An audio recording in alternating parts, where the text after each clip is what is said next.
जसं आता डिस्कशन झालं की डिसिजन मेकर कोण आहे, म्हणजे तो एक ठरवायला पाहिजे की कंबाईन डिसिजन झालं पाहिजे. आपण येऊया मेकॅनायझेशनच्या प्रश्नावर. मी आता माझं मत थोडं मांडतो. मला वाटतं मेकॅनायझेशन म्हणजे अगदी काळाची गरज ही 10 वर्षांपूर्वी काळाची गरज होती. म्हणजे असं नाही की ती आज काळाची गरज निर्माण झाली आहे. मला ग्लेअर येतोय तुमच्या फ्लॅशला. ते होतं ना आपल्याला दिसत नाही. त्याची कारण मीमांसा आज दिवसभरात झाली. परंतु मला वाटतं की येणाऱ्या काळात आपल्याला याच्यावरती खूप अर्जंटली काम करण्याची गरज आहे. कारण हे केल्याशिवाय शेतीचं पूर्ण अर्थकारण इतकं डॅमेज झालेलं आहे आणि येणाऱ्या काळात अधिक अधिक अधिक डॅमेज होत जाणार आहे. शेती अनवायबल झालेली आहे या हा प्रश्न न सोडवल्याबद्दल. आणि शोकांतिका ही आहे की एका बाजूला गरज आहे, दुसऱ्या बाजूला मशीन्स उपलब्ध आहेत, पण समहाव त्याचा मेळ बसत नाही. तो मेळ न बसणं मला पूर्णपणे अजून मला तरी नाही कळलेलं आहे की काय काय कारण आहेत त्याच्या मागे.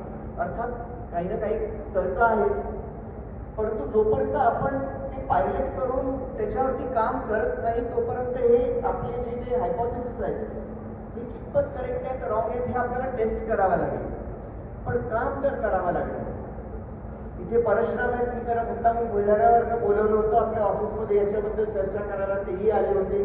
मला वाटतं आपण अनेक लोकांनी असं बसून एकत्र आपण काही ना काहीतरी प्लॅन ऑफ ऍक्शन बनवण्याची गरज आहे. या सगळ्या चर्चेत मला जे रेंटल मॉडेलचा जो प्लॅटफॉर्म आयडिया खूप आवडली. त्या संदर्भात मला वाटतं की हे जर आपल्याला अंमलात आणायचं असेल ॲट स्पीड तर मला वाटतं डेफिनेटली आपल्याला मशीन मॅन्युफॅक्चरर्सची साथ लागणार आहे टू डू डेमोज. कारण विदाऊट डेमोज शेतकऱ्याला तो मुद्दा पटणार नाही. तर त्यामुळे ही पूर्ण इकोसिस्टम जी आहे, मशीन मॅन्युफॅक्चरर्स, डेमॉन्स्ट्रेशन्स, ऑपरेटर्सचं ट्रेनिंग, त्यांचं सर्टिफिकेशन, हे खूप खूप क्रिटिकल मुद्दे आहेत. मला वाटतं सगळे क्रिटिकल मुद्दे हे आजच्या दिवसात कुठे ना कुठेतरी कोणत्या ना कोणत्या तरी ग्रुपमध्ये मांडले गेलेले आहेत. या सर्वांना एकत्र आणून अंमलबजावणी कशी करायची हा कळीचा मुद्दा आहे.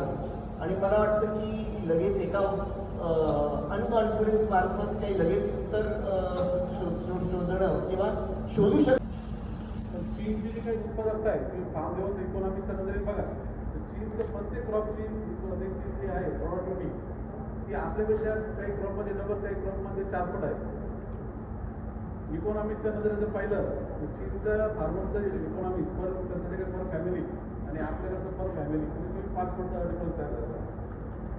लँड होल्डिंग कमी असताना म्हणजे प्रत्येक लेवलला इफिशियन्सी तयार केली त्यांनी.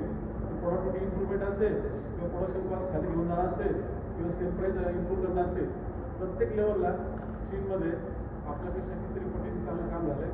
आणि जे झालं ते फक्त मागच्या 40 वर्ष झालं. असं नाही की चीन म्हणजे काही अमेरिकेसारखा मागच्या 200 वर्षापासून काही प्रगत असतो देश.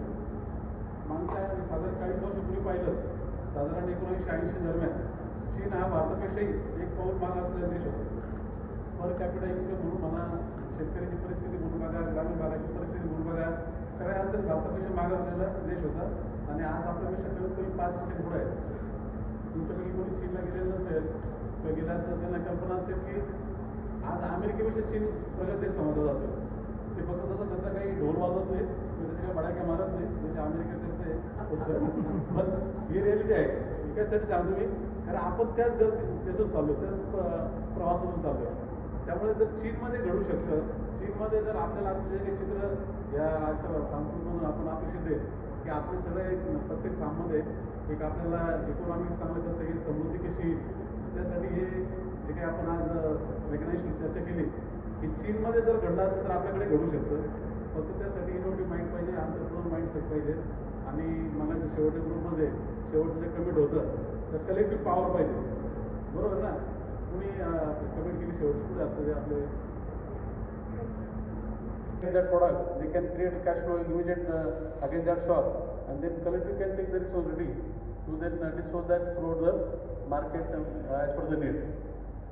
The right model is required. Otherwise कोई मतलब उसमें गलत कुछ नहीं, सोच में गलत नहीं, मॉडल की थोड़ा सा करेक्शन की जरूरत है. थँक्यू.